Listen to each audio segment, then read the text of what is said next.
You're listening to Rabbi Aryeh Wolbe of Torch in Houston, Texas. This is the Parsha Review Podcast. All right. Good morning, everybody. It's so wonderful to see everyone.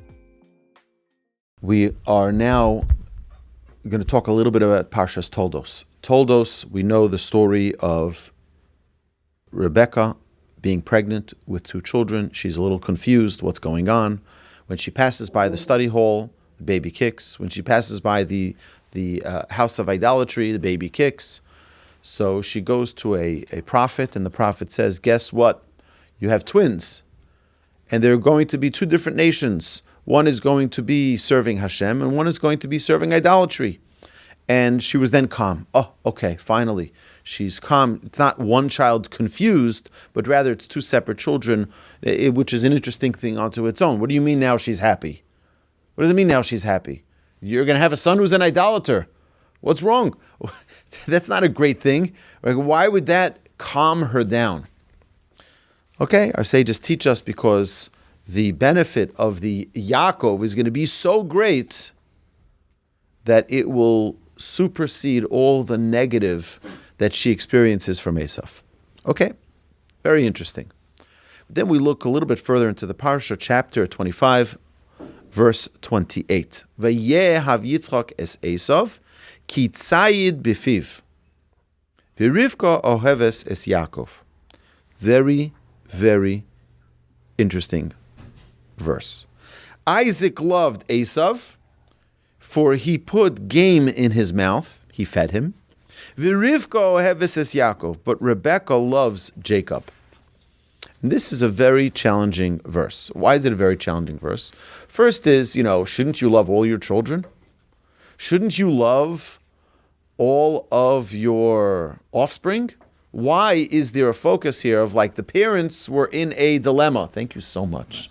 The parents were in a discord. The wife loves one child. The husband loves the other child. The father loves one. The mother loves the other. Shouldn't they both love both? Isn't that a better, healthier way to raise your children? So we also have to understand what love is. We have to understand what is love. See, most people interpret love to be, I fell in love. Or I find similarities. But our sages teach us that that's not what love is. Love is seeing the virtue of a person. Love is seeing the potential of a person and connecting to that. And this makes a lot of sense. Rivka saw the unbelievable potential in Yaakov, and that's what she loved. And Isaac saw the unbelievable potential in Esav. Isaac saw Esav, if he used his power, if he used his abilities, his strengths, his talents, for good things, he'd be the greatest of all. And that's what he loved. He loved the potential. While Rebecca, she saw the potential of Yaakov, and that's what she loved. It wasn't that they disliked the other. That's who they focused their love. They saw the potential of that son, of that child. This is a very big, fundamental foundation for us in our parenting, in our friendships. What is it that we love in another person? Is it just, this is my good-looking kid? This is my smart kid? This is my talented athlete? You have to find the uniqueness, the specialty of every single child. In a relationship, it's exactly the same. Couples come and they ask, I'm not in love anymore. Well, what got you in love to begin with? Well, if it was just attraction, and now you're not attracted to your spouse, so you got a big problem. But if it was the goodness of their heart, if it was their kindness, if it was the unbelievable potential that they have, then just focus on it and you'll fall in love again. But if it was something that's external, that's fleeting. And what you may like today in looks, you may like something different tomorrow. So a person needs to be very careful when we talk about love, when we talk about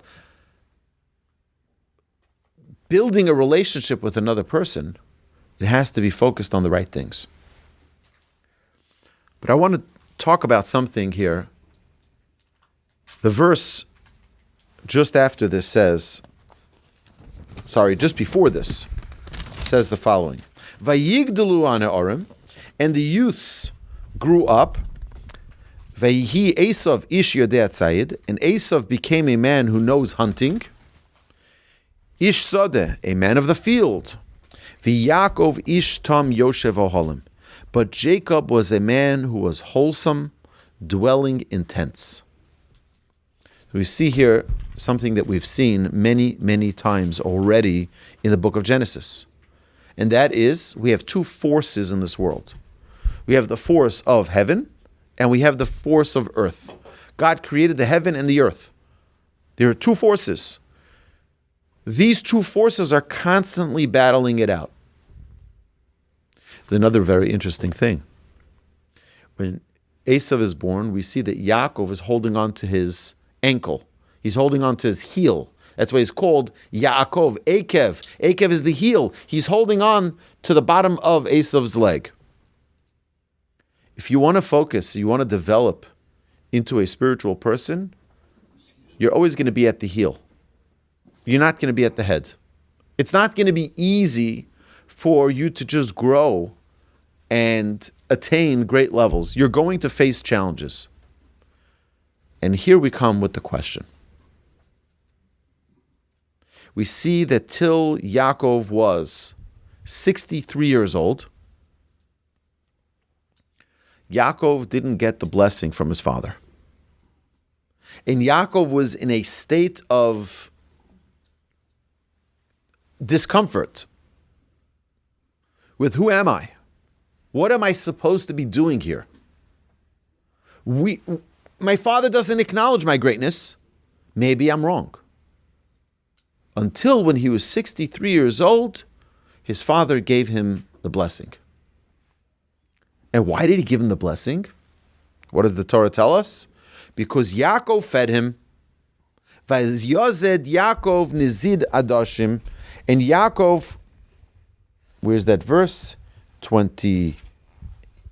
After it says that Yitzchak loved Esav and Rivka loved Yaakov. Vayozed Yaakov nizid, and adashim was regarding Esav earlier. But here Jacob stewed a stew. I'm sorry. It's right over here with Esav. He stewed a stew.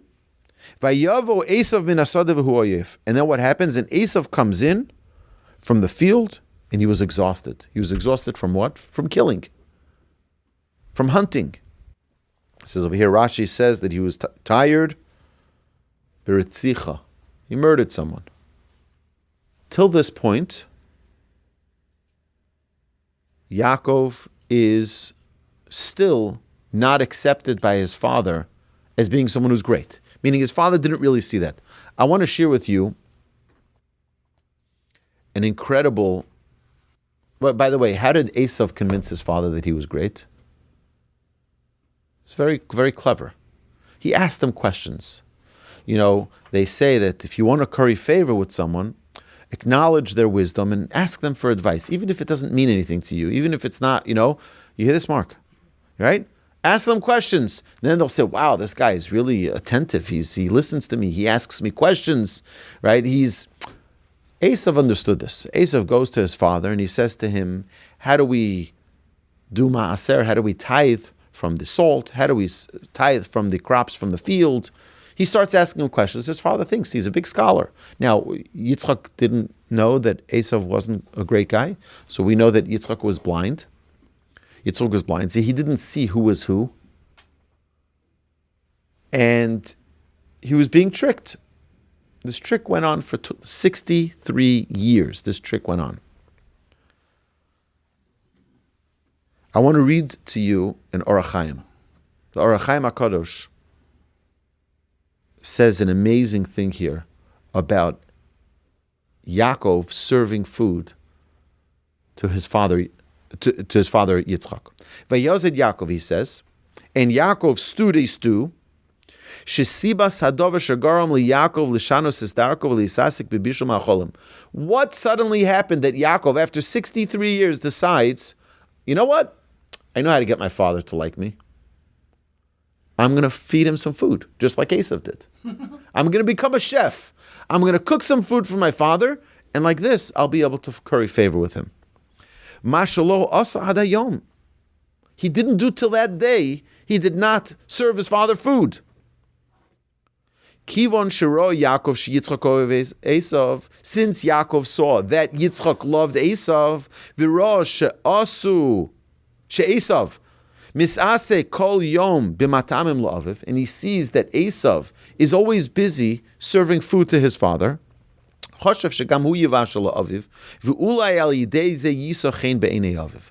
I'll do the same. I'll feed my father food, and then my father will find favor in my eyes. I'll find favor in my father's eyes, and then I'll get blessings from him. V'pirusho shel davar hayu shenetias Yitzchak al Esav goram tsar liYaakov. It caused pain to Yaakov that the love that Isaac had was primarily for his son Esav. It caused him pain. But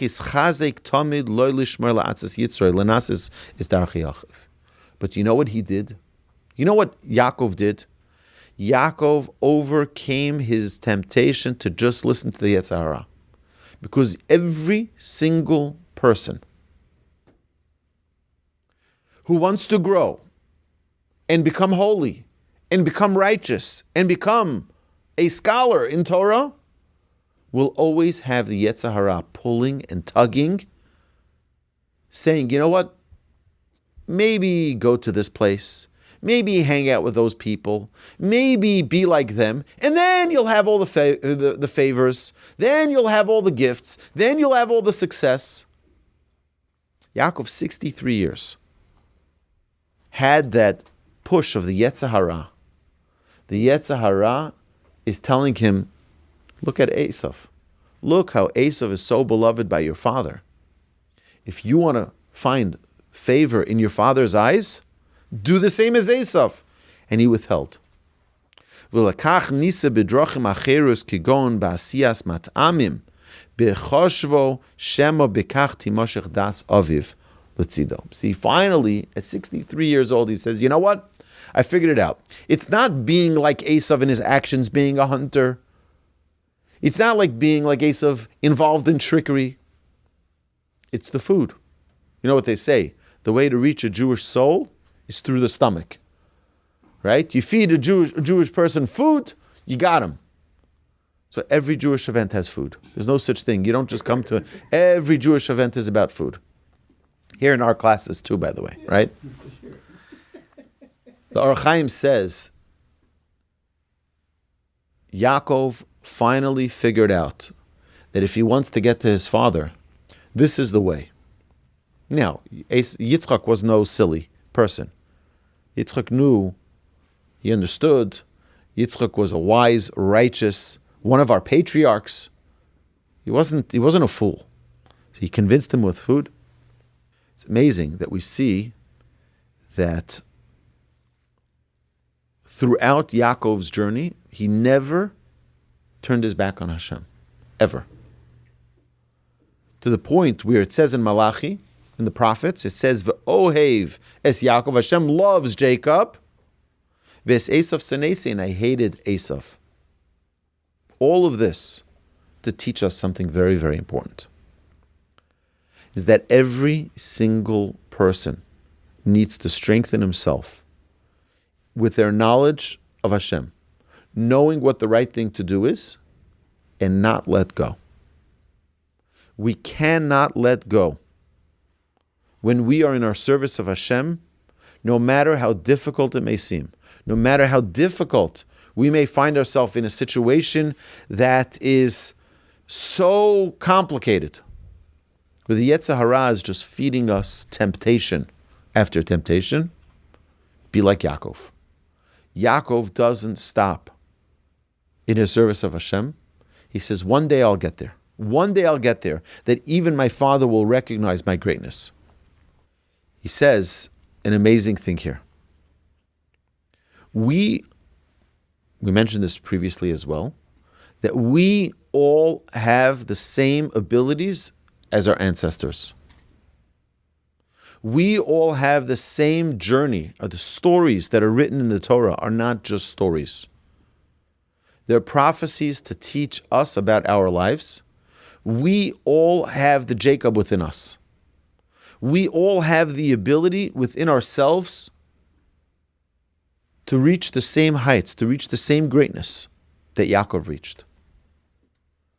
But we're going to need to have the same perseverance that Yaakov had as well.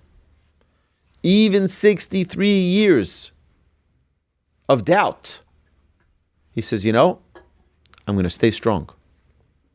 And I'm going to keep my commitment to Hashem. I'm going to keep my commitment to the Torah. Notwithstanding that I see in front of my eyes that the Yetzer Hara is pulling the strings, that Esav is being more loved by Isaac than Jacob. And it seems to be something's out of whack here. It's very easy to give up. My friend has a quote that he always says. He says, quitters always finish first. Okay? Quitters always, right? You want to finish first, just quit and you'll finish first.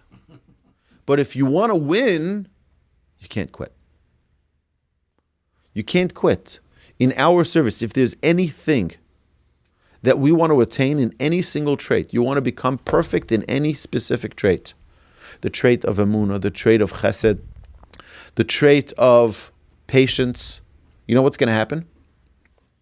You're going to try, and you're going to try, and you're going to fail. And you're going to try, and you're going to fail. And you're going to try, and you're going to fail. So you have two options now. Keep on trying, or give up. Say, you know what? I'm just going to stop trying. Or you be like Yaakov, and you say, I'm not going to give up. And the day will come where I will find that success, where I'm going to be able to accomplish. You imagine, Yaakov, we'll see soon when we talk about Parshas Vayetze, the greatness of Yaakov. But Yaakov never gave up. He never ever went to a point of saying, you know what? Let me just try going on the other side of the tracks. Let me try that. Let's see how that works. Never. Not once. Yaakov continued to work on himself, to work on his relationship with Hashem, to work in his growth, to work in his study of Torah, and never ever stopped till he attained the success that he so much desired. I think that we spoke previously, earlier, we spoke about the importance of us as parents, our responsibility to ensure that our children know that they're loved. The importance for us to see the potential in every child, even the rotten child, even the one who's not going our ways. You think Isaac didn't love Jacob? Of course he loved him. You think Isaac didn't admire his son Yaakov? No, he just saw that Esav needed more. Esav needed more. But Yaakov still wanted to connect on a higher level with his father. He wanted to get that blessing. Oh, how is he going to get that blessing? He's going to get that blessing using another method. He's going to try something different. He's not going to sell out. He's going to just try a different method. Even if it takes 63 years, like it did for Yaakov, it's worth it. Because we always have to remember that although we are the great 140, 150 generations or more from Yaakov, we are the patriarchs for our children and our grandchildren. And what we are doing is we are setting the path for their success. We are setting the path for their accomplishments. We're giving them the strength. And when we recognize that responsibility, we have unbelievable broadened shoulders that help us grow, that help us elevate everything that we touch, because we realize we're on a mission. We realize that it's not just me right now with my challenge. I'm here facing that challenge for all my future generations. I'm setting a path forward for them. It's an important thing for us to recognize that we have a Yetzer Hara. We have an evil inclination that is constantly trying to pry us away. Every single day, coming here to our class. Should I go? Should I not go? Maybe I should watch the news. Maybe I should. Maybe I'm tired. Maybe. And does anybody feel the same? You have that challenge? Maybe, maybe not. Yetzer Hara is working. That means we're growing.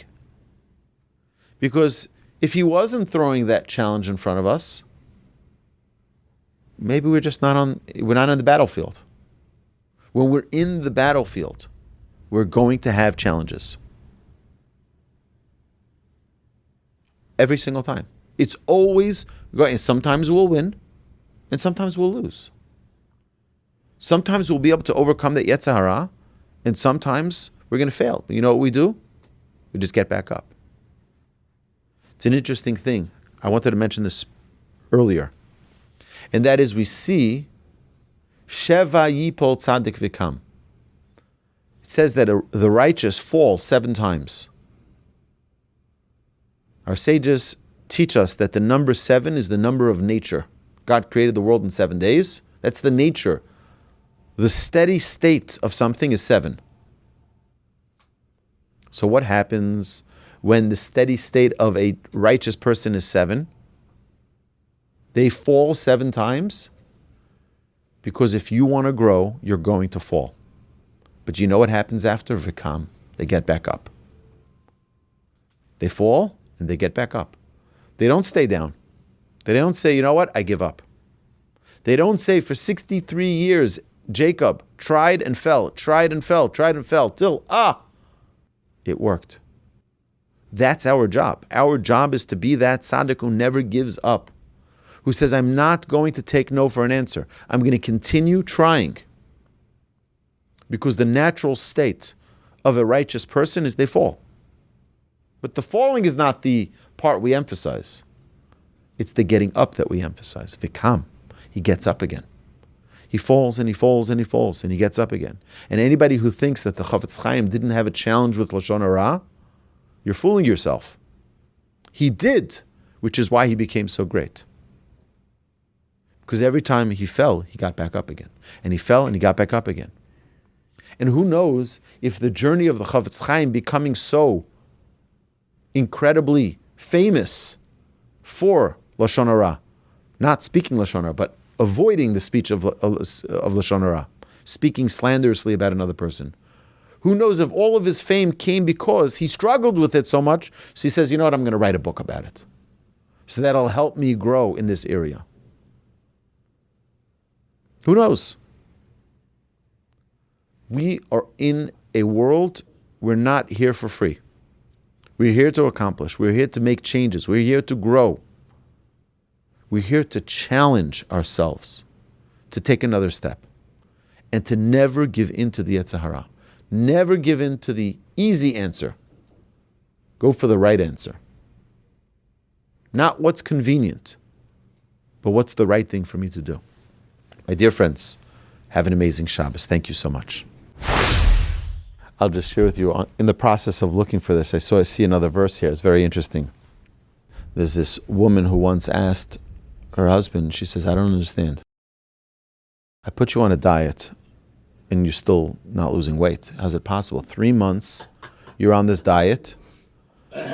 She saw that he was getting, incredibly overweight. She says, I'm going to give you healthy food. And like this, you'll be more fit, you'll be healthier. So she puts him on this diet. 3 months in, he didn't lose a pound. So she asks him, what's going on? So he says, well, I have the Esav diet. The Esav diet? What's the Esav diet? So he says to her, he says, what happened to Esav? Esav, first he married women from Canaan, and then he says the women from Canaan are not good, so he marries the daughter of Yishmael. Did he get rid of the women from Canaan? No, he kept them. He says they're not good, and then he adds another one to it. See, this rabbi says to his wife, he says, I ate your healthy food, and then I went down to the to the restaurant down the block and ate what I normally eat. So it's not, it's an Esav diet. But a very interesting thing that was brought to my attention this Shabbos, very, very interesting. I want to share this as well as an afterthought. It shouldn't be an afterthought. It's an amazing idea. We see by Abraham, what does it say about Abraham? That Eliezer says, I'm looking for a girl for your son. I have a daughter. Take my daughter, What does Abraham say? He says, absolutely not. He says, a righteous doesn't do a wedding with a non-righteous. A holy doesn't. Look at Rashi. Look at what Rashi says. It's an unbelievable thing. So he says in chapter 24, verse number 39. He says, "V'omar el Adoni, ulai lo selech ha'isha acharai." And he said, my master, perhaps the woman will not follow after me. What is he saying here? Eli, after me. What does it say? Bas hasel Eliezer. Eliezer had his own daughter. V'hoya mechazer limtzoi ilo sheyomer loy Avraham lifnois elav lahasiya bitoy. He wanted to find an opening where he can say now to Abraham, I have a daughter. And, because he's saying, what if she's not going to come to me? He's trying to add an excuse here. And Abraham is going to say, you know what? Your daughter's fine.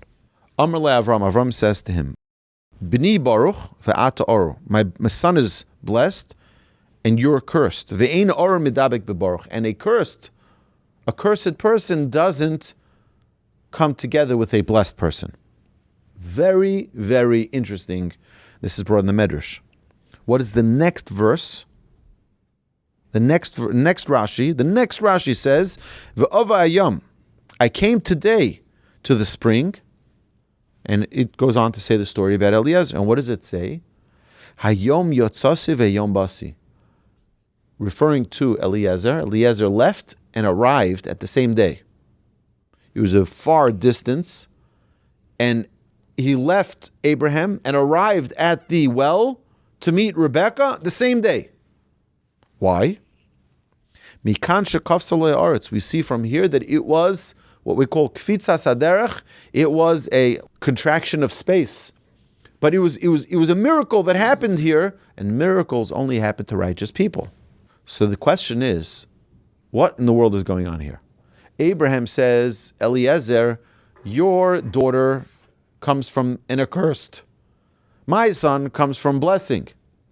And therefore, we don't do weddings between each other. The next Rashi talks about how Eliezer, this so-called cursed person, has an unbelievable miracle happen to him. Something is, what's the connection here? Rashi's teaching us something amazing. Notwithstanding Eliezer realizing, you know what? I'm not at the caliber of Abraham. Abraham is really holy. He's really special. So Abraham here tells him, he tears into him and says, we're not the same. I know you work for me. You're not the same. What does he do? Does he leave? He says, I can't believe it. I'm out. I wanted to be close to Abraham. I wanted to be a family member of his. He says no. What does Eliezer do now? He doesn't leave. This was a test for Eliezer. Are you going to stay loyal to Abraham? And he stayed loyal to Abraham. Hashem says, what's that reward? He's going to have kfitzas haderech. He's going to have an accelerated travel, which is only shown to righteous people, because he did what he needed to do.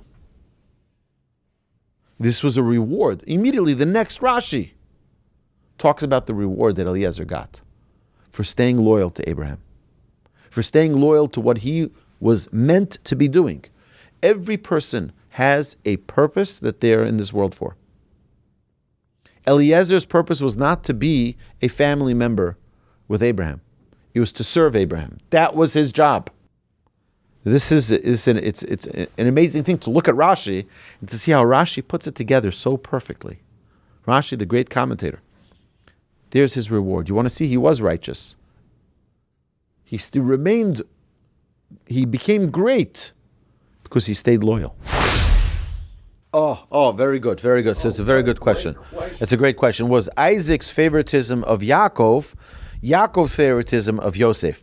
So I want to tell you about favoritism, and maybe I should have mentioned this earlier.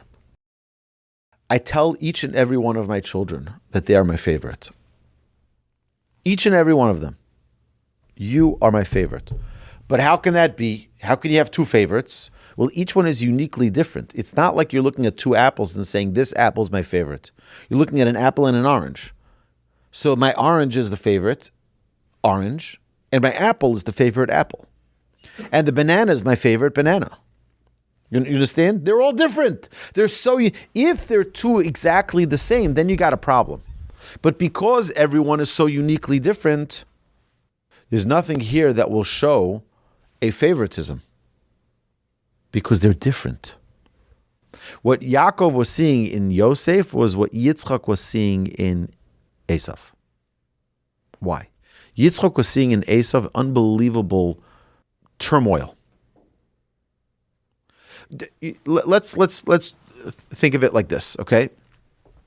When you see a guy who grows up in a very, very, very wealthy home, he gets an inheritance of $100 billion, and he continues to succeed in not losing that money, right? He continues to... Who's more successful, that guy or the guy who grew up in poverty and struggled and worked hard and made it to $100 billion? Which one?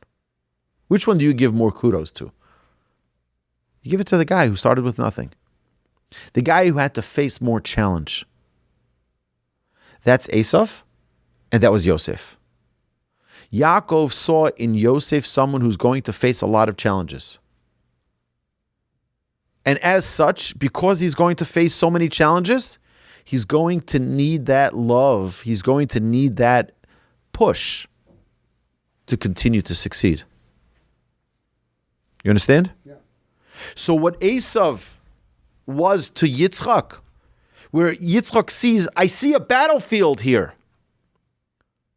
I have to give him everything I have to bring out the greatness of that individual. While Yaakov did the same for Yosef. Because what was Yosef's destiny? He was going to head down to Mitzrayim. Yosef was going to be challenged with the wife of Potiphar. Yosef was going to be challenged in prison. Yosef was going to be challenged in Egypt. Yosef was constantly going to be challenged. He was going to be challenged more than Reuven, Shimon, Levi, Yehuda, Yisachar, Zvulun, Dan, Naphtali, Gad, Asher, Binyamin. He was going to, they were all on a silver platter. They stayed with their father. They lived a good life. Yeah, they had a challenge here or there, but like Yosef, nobody had a challenge like Yosef. Likewise, Esav's challenge, the potential of that could have been so great. The potential of Esav could have been absolutely remarkable. But what can we do? Esav failed. Esav was too committed, too dedicated to the earthly urges and desires. And I mean, that's the pain that Yitzchak leaves this world with. That he didn't see his son Esav grow to be what he could have. His potential, bringing his potential to the fore. Bringing his potential to life. But that's why he invested so much in him. It's an excellent question. It really is an excellent question. All right, thank you. You've been listening to Rabbi Aryeh Wolbe on a podcast produced by Torch, the Torah Outreach Resource Center of Houston. Please help sponsor an episode so we can continue to produce more quality Jewish content for our listeners around the globe. Please visit torchweb.org to donate and partner with us on this incredible endeavor.